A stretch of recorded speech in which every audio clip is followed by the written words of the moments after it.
Hello, everyone. A little shout out to the Monster Energy Drink Company. Their salted caramel coffee thing is pretty good. All right, you may make any checks out to, the appropriate address. This is Nothing but worry. and I am Lance Ash, and you are Mrs. Lance Ash. I mean, it is the era of the trad wife. I'm supposed to say that, right? I guess, yeah. Okay. All right, we're sort of thrown into the middle of this tonight. haven't woken up thoroughly yet. So the first arrangements have been taken care of for the divvying up of my mother's estate.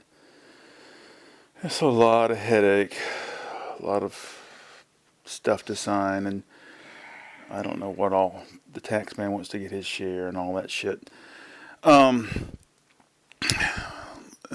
So that's underway, and tomorrow is the memorial service, which I'm not looking forward to.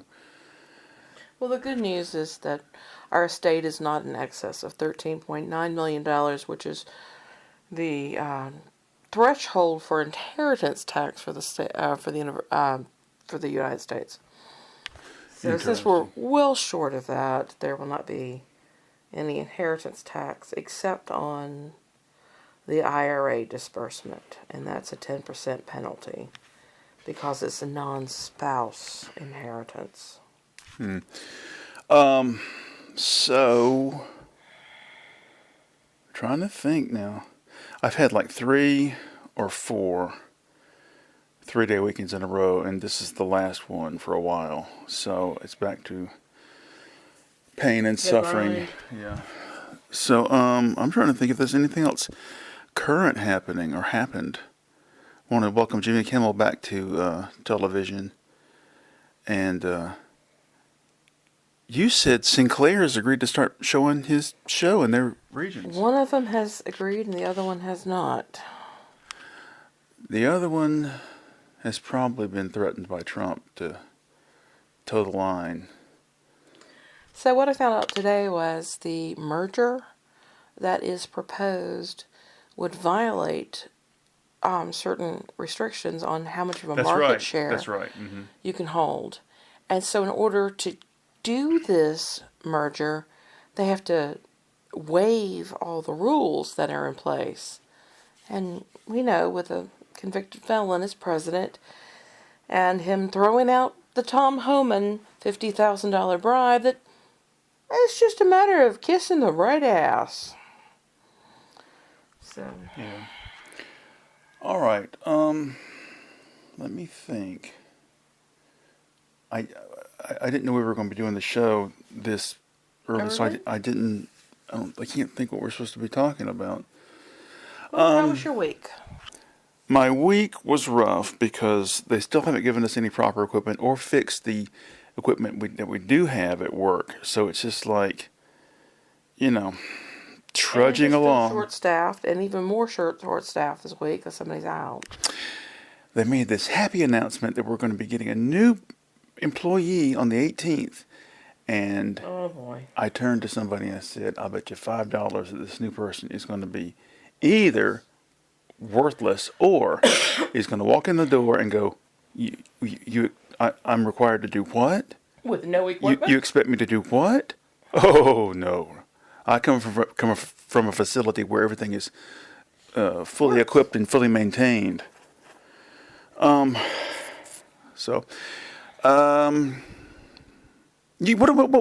was your week like? It's been a little rough. I've had problems with my heart, and my arthritis is flaring up. And then with your sister being in town, having to deal with your mother's estate, and settling things, it just means more questions than answers at this point. And we're not wealthy people at all. We're like most Americans in debt, worried about the economy, me more than you because I have to actually write the bills and checks out. And so you're like, oh, aren't you less worried now knowing? I'm like, it's just a new brand of worry. Because, I mean, like, you brought home this check today, and my first question was, okay, is this covered under the estate and inheritance laws? And no, it is not. And so I had to go and find that out. And we have to set aside 10%.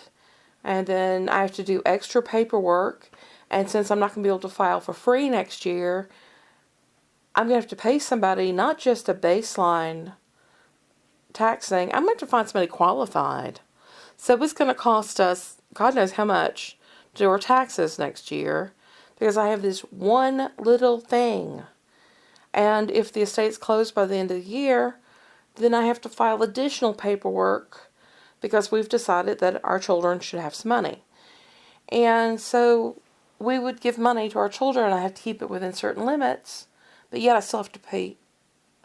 I have to file paperwork even if there are no taxes paid on it because it stays well within the limits for gifts. And so it's just a new kind of worry.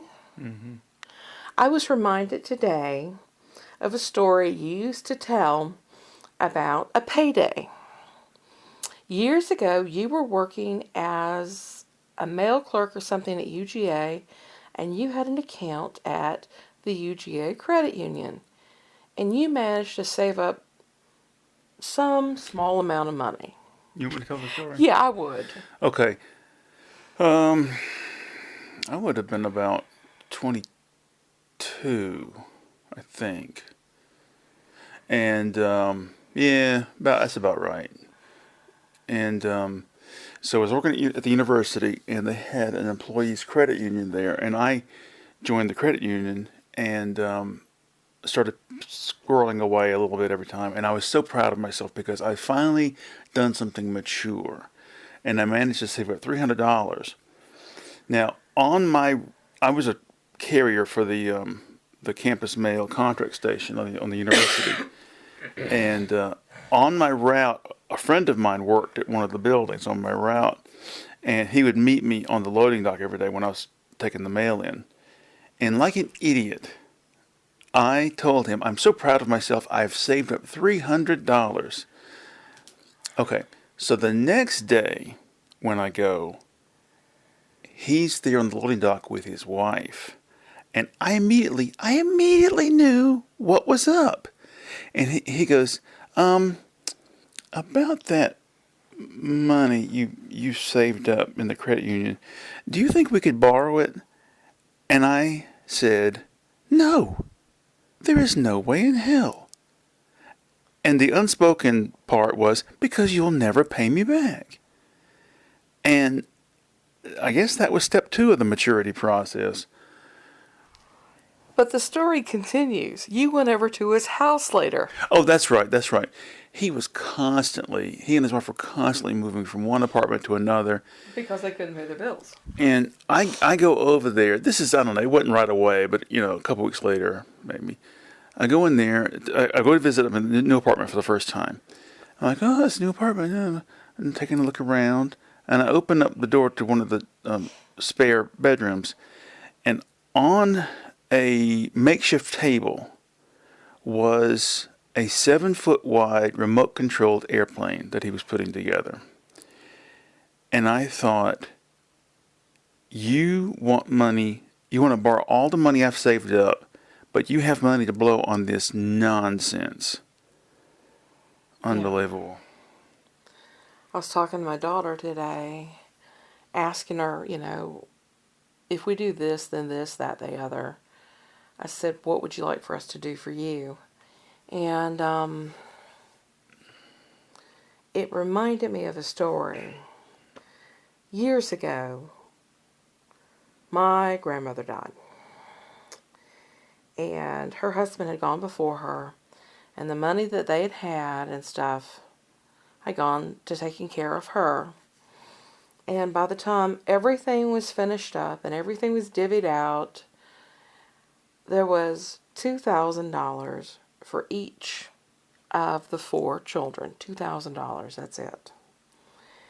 And they were fine with it because they'd each been given land through the years and sold it off, and everybody had agreed to give the house to a family member that needed it. And so everybody was content. And so my dad thought about the $2,000. And he called me one day and he says, you know, my wife and I are fine. We're doing fine. And we know that you guys struggle. You have two small children. And Stephanie and I talked about this, and we've decided that we're going to split the $2,000 between you and your sister. You each get $1,000. I mean, whoa. You have no idea what $1,000 means when you've just gotten off of food stamps, you've just gotten off of Medicare for your kids, your husband's just gotten a decent job, and it's still $1,000. It's like, oh my God.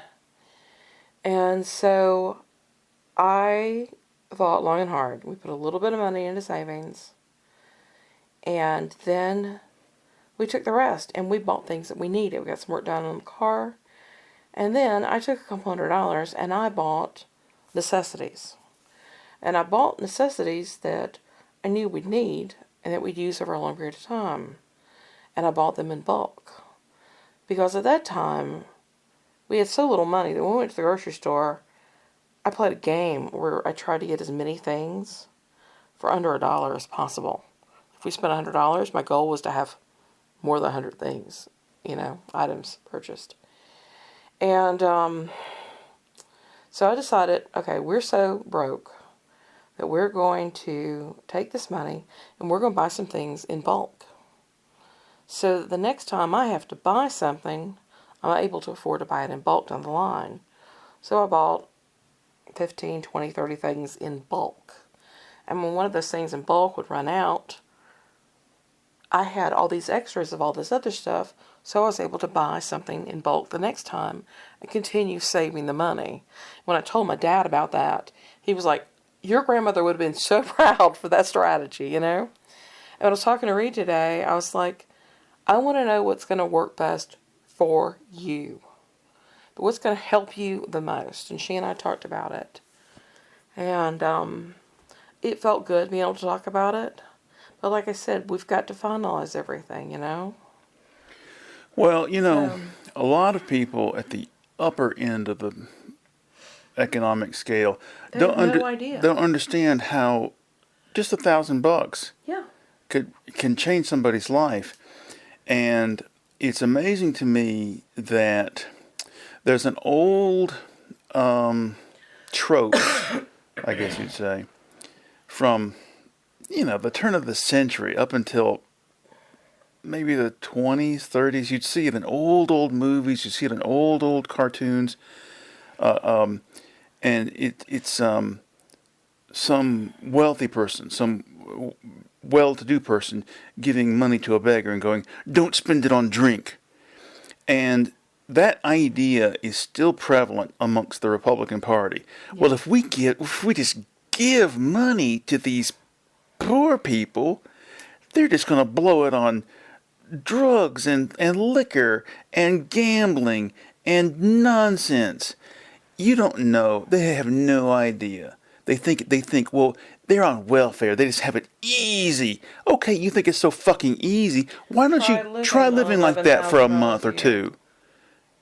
Yeah. When you got that job where you're at now, it doubled our income immediately. But even then, we still qualified for WIC and food stamps and Medicare for the kids, Medicaid for the kids.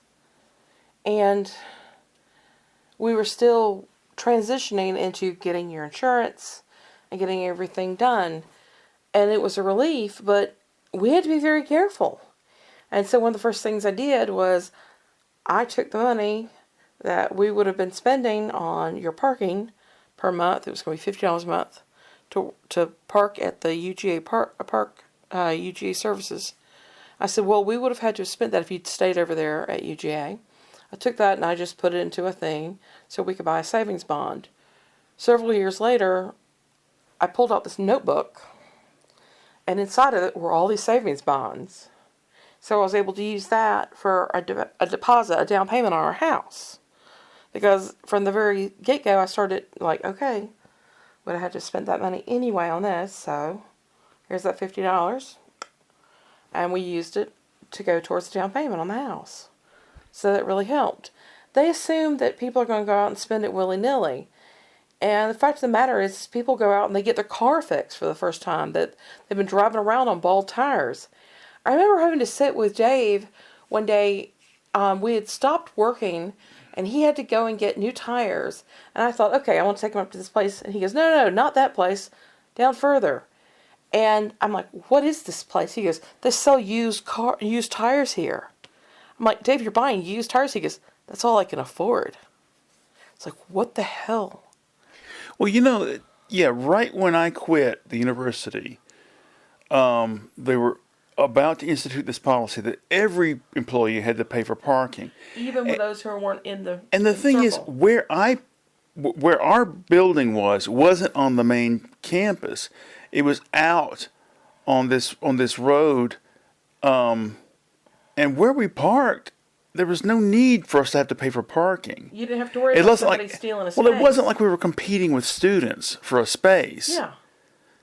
And nobody would illegally park there and go jump on a bus, The other thing was, we had this Republican come in and take over, was it Jerry, what's his name?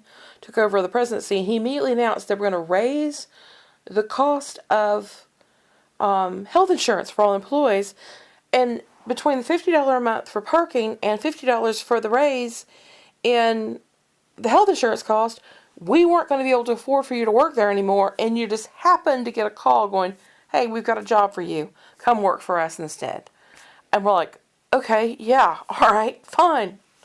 So we went, went for that. Yeah. Do you remember the car we were driving back then? That old Oldsmobile. Yeah, it was like a gypsy mobile. The ceiling was falling down in it. It was from, what was it, 74 or something ridiculous? No, it wasn't that old. 79? Yeah, something like that, yeah. It had the ceiling over the kids in the back, and it was peeling off the top. And it had this foam stuff that is just dissolving in the heat. It was so old. And it was a piece of shit car. That car, when I would come home from work every morning, I would listen to NPR on this factory model AM/FM radio. Okay. With the push button presets. Okay. Yeah. All right. So every day when I crossed from out of the Winterville city limits, that's when the radio would cut off. The signal for the NPR station would cut off. And I got so damn mad one day coming home when it cut off, I picked my foot up and I kicked the radio out of the dash.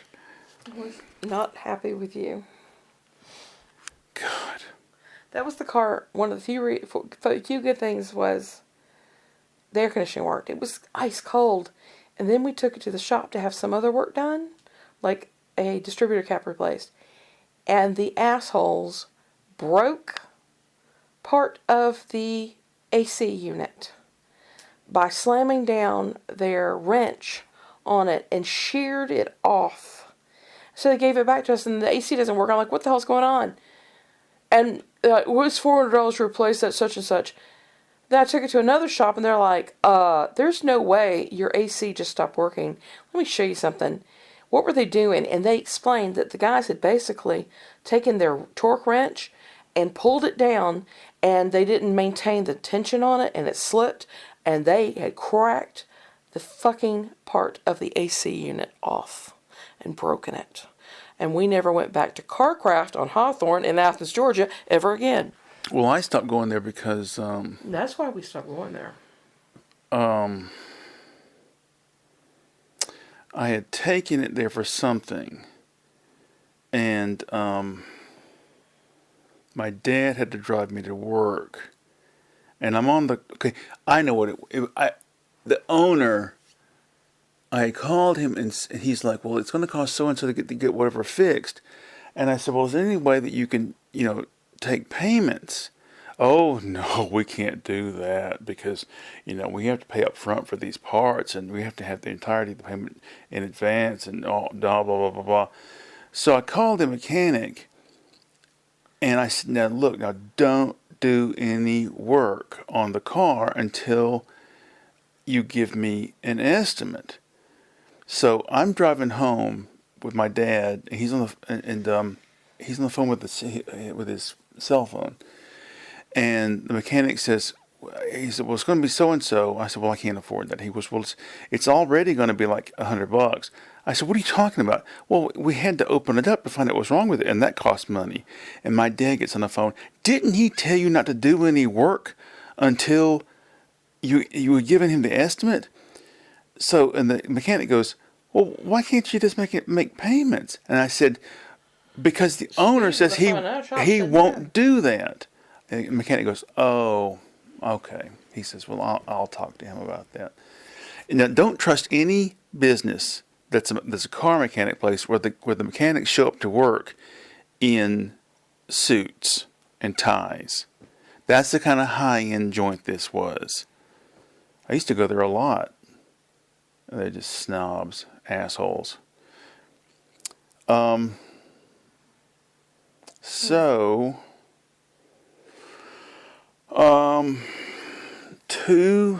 if we want to talk about music for just a little sidestep here. Yeah, that'd be great. All right. I had planned on talking about Husker Du's last album, 1987's double album, Warehouse Songs and Stories. That's Bob Mold's. Bob Mold's group. And that album came out in January of 87, and I don't know how. I mean, I was still in senior year in high school, but somehow I had read the review of it in Rolling Stone praising it. And not long after that, I got a used copy of the cassette. It must have been after I'd already graduated, probably first year at Georgia. And I just have loved that record ever since. But that was my original intention to talk about. But I got another idea today, over the last 2 days. The Rolling Stones' big comeback record, Steel Wheels, from 88. Was it 88? It must have been 88. Anyway. I feel like it was later. No, it was 88, 89, something like that. Might have been 89. Anyway, that record is so much, again, it's an example of a record that's better than it needed to be. Because, they had broken up, there's all this conflict and tension, and then they'd gotten back together. And every song on that record is at the very least good. But most of it's great. I was listening to it today in the car, Rockin' the Hard Place, Break the Spell, Continental Drift, Drifting Away. There's so many good songs on that record. I don't know what else to say about that, but I remember, like, for 2 years, maybe 2.5, that was they milked that record so much. When they went on tour, I had a friend of mine that he was broke all the time. I mean, all the time. And he rode around on a bike. And when that tour came to town, he took a bus to the nearest city that had a concert and saw the concert. He saved up for it and took a bus, and then took a bus back a couple hours later back to town. But I thought it was funny that he would take a bus for over an hour and a half to go see a concert. Yeah. I mean, a Greyhound bus, not an inner city bus, a Greyhound bus. Oh, really? Yeah. Trying to think. I remember I had that on cassette originally, but going back to the Husker Du album, when I got that record, I guess I got it just based on the review alone, because I knew nothing about them. I was kind of thrown at first by how low the bass sound was. It's like I never heard anything quite like this with the bass not turned up louder. But it's just 20 songs, and every song on that record is good. And I need to find somewhere that Rolling Stone review, because and the songs are split right down the middle, 10 by Bob Mould and 10 by Grant Hart.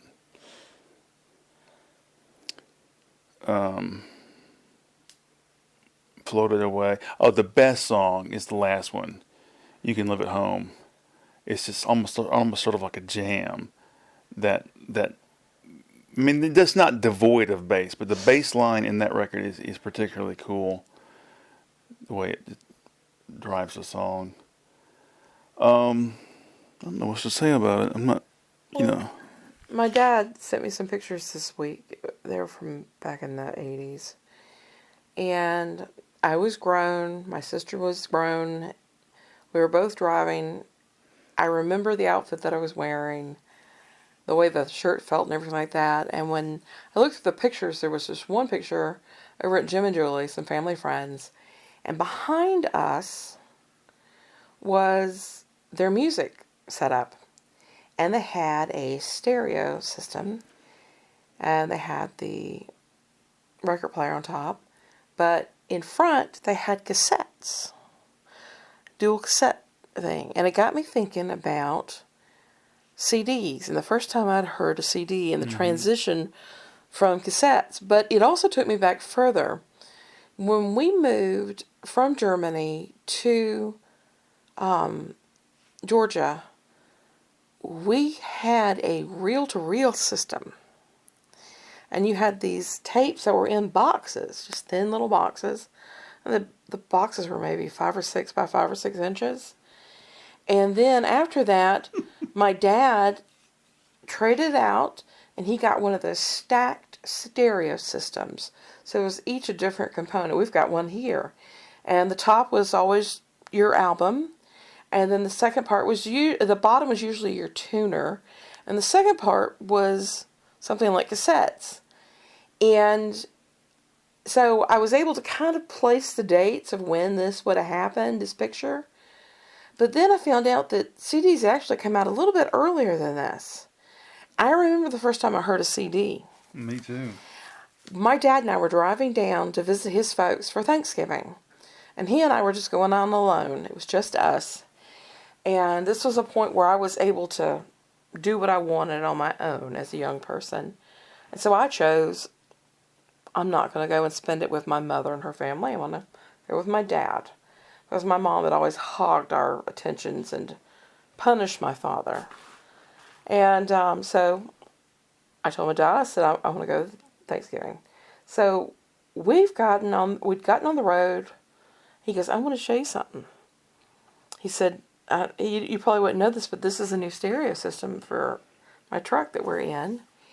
And it doesn't play cassettes. It plays CDs.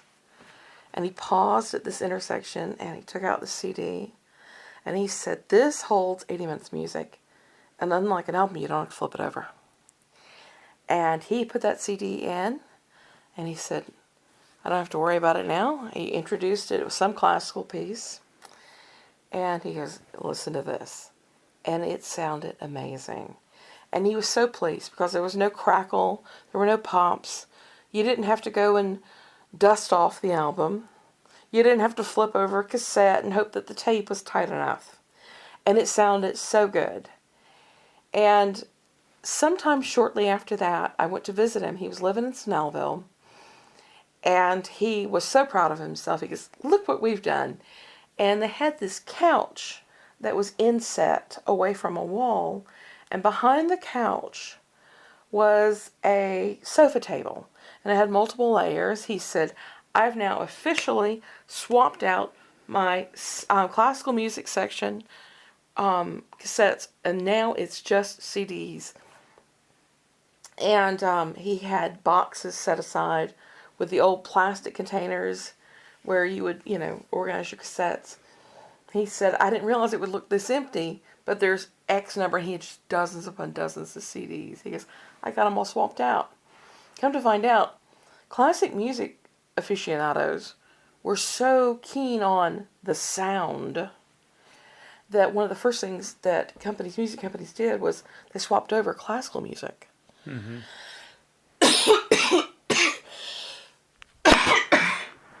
To CD. Because they were so keen to get the best sound. Oh. All right. And we're back. Well, I'll tell you a story about CDs. Before I really started collecting CDs, I had nothing but cassettes. I had like 300 cassettes in these travel cases things. And when I briefly got very religious, I decided that, because I'd shoplifted most of them. So I wanted to change my life and turn over a new leaf. So I think I mailed them to my cousin who lived in Alabama with a note saying, I'm following Jesus now and I don't need these anymore and maybe you can have them, blah, blah, blah. So then I stopped going to church and started drinking and dating this girl and having lots of sex and moved out of my parents' house. So anyway, my cousin came to see me, and I said, "Hey, do you still have all those cassettes?" And he goes, "Yeah." I said, he goes, "Yeah." He knew what I was saying. Yeah, yeah, you can have them back. And he goes, "My parents are on a trip, and the house is empty right now. If you want to." So we drove, whatever it is, 4 hours, whatever, to get to Birmingham Jesus. to get these cassettes back. So when I got them back to Athens, I took them to Wuxtry and traded them for credit. So you're talking about, I don't know, 300, 400 cassettes. I wound up getting like 10 or 12 CDs in exchange. And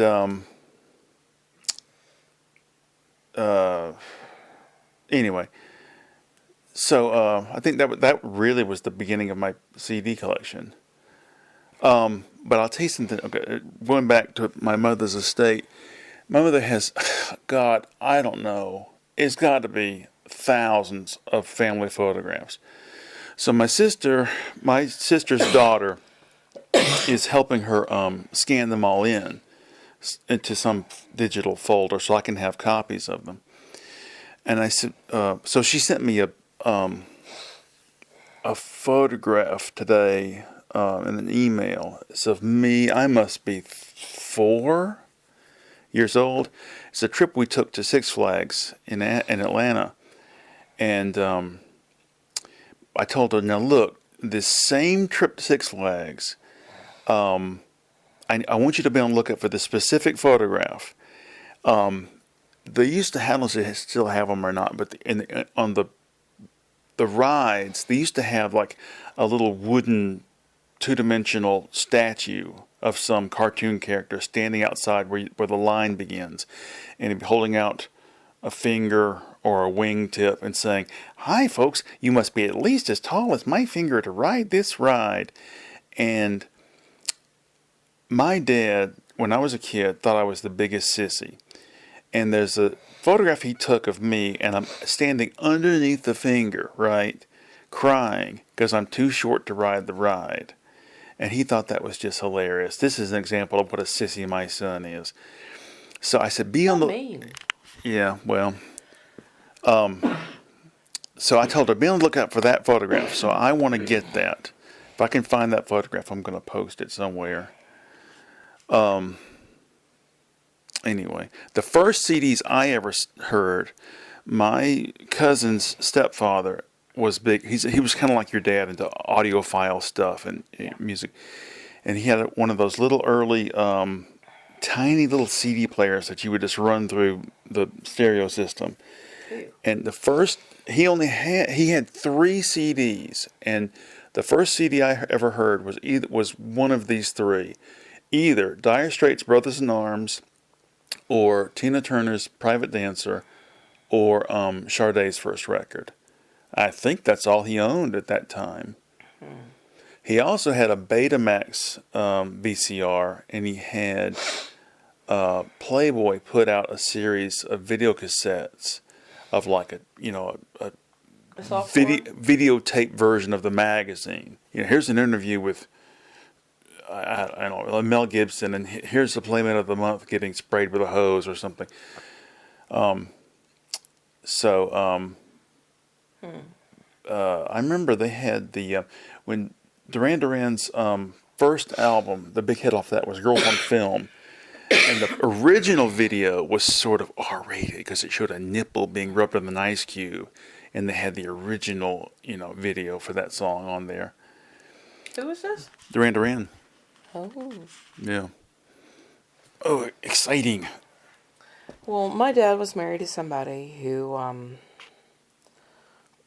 is 12 years younger than him, so it's a generational shift.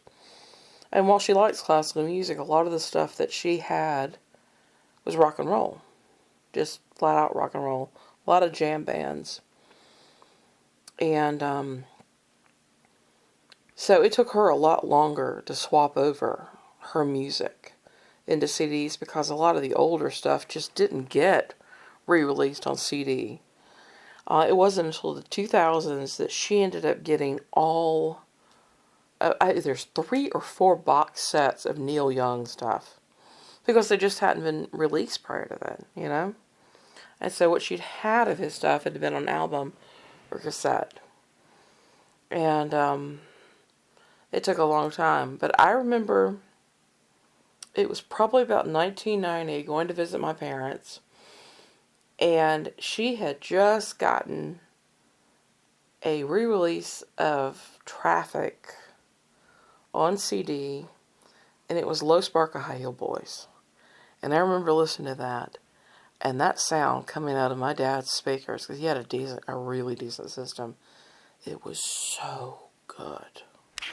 I know people, and I've seen people online that are just adamant that LPs sound better than CDs. Oh, they're crazy. And I've heard people go, well, we listened to an original pressing of whatever on LP, and we ran it through on this system that was from that era, and there's no compare. The reason that LPs sound good on that equipment is because they were made for that old equipment. Yeah, but most people don't own that grade. But like my dad said, there's none of the cracking and the popping. There's none of the cleaning. Right, and this dust build up and. In 92, was it that Tom Petty put out Full Moon Fever? He would say, pause. Midpoint in that album, it's like, this is the point where you turn over the album. Right. That album came out, I think, 89. Is that what 90. It was? Because I was living in that apartment across from, or next to Arby's. And don't forget PIL, Public Image Limited, did that release on their 4th or 5th album. It was named cassette, compact disc, or album or something. Well, yeah, what bothers me is people who refer to LPs as albums. CDs, cassettes, and LPs are all versions of the album. And records, same thing. It's a record of the performance. Yeah, but at that point, CDs had already been re-released, had been out there for roughly 10 years. Well, people just called LPs. But they hadn't switched over because people still listened to the cassette players in the cars. It took a lot longer for them to figure out how to do CDs in cars and make it sound good. You remember Tracy had a 5-disc changer in her trunk? Yeah. But every time you hit a bump, it could like restart the cycle or just stop it. Well, my old girlfriend, she had one of those little tiny, CD players that are meant to be run through a home stereo, and you had this convoluted system where there was a wire that led into something that looked like a cassette, and you'd feed that into the cassette player, and then the sound would come through the car stereo system that way. And if you hit a bump, it skipped. Oh God, I forgot what I was going to say. But then we bought 2 new cars back in 2023, and we bought a Subaru. And because the average age of the Subaru is somewhere in the 50s, they had... You mean Subaru driver? Yeah, the Subaru driver is in their 50s. Standard are CDs. We went to buy the Kia a couple months later. Not even a whisper towards a CD. Nope, you just plug your phone in here. And we're like, ugh, this is ridiculous. We don't like this. Mm-hmm. So, you don't like driving that Kia at all. No. Listen to your music. On Kimmel's recent episode, they show these phony videos people put out with AI voice generators, right? And I mean, except for this sort of stilted, robotic way that he is talking, it sounds like his voice. And it just disturbs me because we're entering the post-reality existence where, well, Lance, we saw a video of you fucking a donkey. I mean, you're just nothing but a evil pervert, and you're screaming those horrible Nazi language. I thought you were just going to say you're nothing but a Democrat. Yeah. And, go right along with it, folks. That's right. I thought it was interesting. You and I were watching internet earlier today, and this is two hosts. They're in their 30s. I think Ricky's 38 to 40 years old. Mm-hmm. And he mentioned something. They're talking about AI. He goes, I can't stand it. I can't stand this whole chat GPT thing. As a matter of fact, I've selected my friends so that none of us are into AI and chat GPT. I mean, yes, I completely agree. I mean, this whole digitization of your old pictures and turning them into some sort of something or another, and making a meme with it, and I'm just like, fuck that. And the companies are building these huge data centers, and they're doing it at the expense of the taxpayers locally. They're not paying the money for these data centers, resources, etc. They're polluting the planet. They're using all this electricity. They're using massive amounts of water in the cooling process. And for nothing. It's so that when you get home from the salt mine, you can be digitally entertained by watching Marilyn Monroe sit on your dick. Oh, it's all worth it because, Marilyn Monroe can sit on your... Yeah. Well, I just hope... I don't know what to get all that. I don't know why I cannot wake the fuck up. As soon as I woke up tonight, I knew I was going to need extra caffeine. So I drove up the road to Walmart and got a can of the Monster salted caramel coffee in a can thing. Ad plug, pay us now. Oh, that's right. Did I already mention that? I mentioned it at the very top of this episode. And I felt good for a little bit on the way home, but now I'm starting to get sleepy again from sitting on my ass here. Oh my God. I'm turning it. My grandmother used to walk around moaning, oh. I remember. I'm turning into my grandparents. Skip the parents part. That's bad true. enough. So you rode in your dad's new car this week.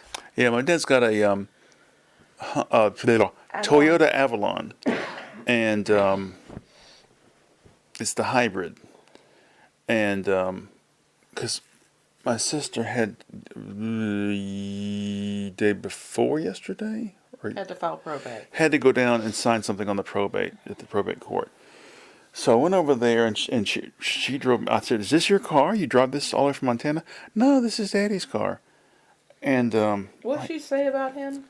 I said, "Why did he buy a new car? I mean, what does he have to get a new car for?" She goes, "I don't know. He always has to be spending money," which I thought was funny coming from her. To criticize our father. Yeah. God, this thing was nice. And Bonnie has been because we had this Camry that must have been. How old was that Camry we had? It was a 1999 Camry, and we drove it to death until 2017. And Bonnie really, really wants another. She wants another Camry, and we're in the car. I'm like, this is like a fancy version of a Camry, more luxurious version. I thought Bonnie would love this car. And then you came home and said, "If there's enough money, would you want a new car?" And I went, "No." We don't have to get a new car. We could just get you a used Camry. But that's the point. I don't want a car. Yeah, but you can't stand driving my Subaru. No, I can't. Maybe one day, eventually. But I don't want to just cash in and get a car. I agree. of all I agree. things. We'd have to get, but ahead a little bit. But if Because it's going to add another car payment. car insurance bill.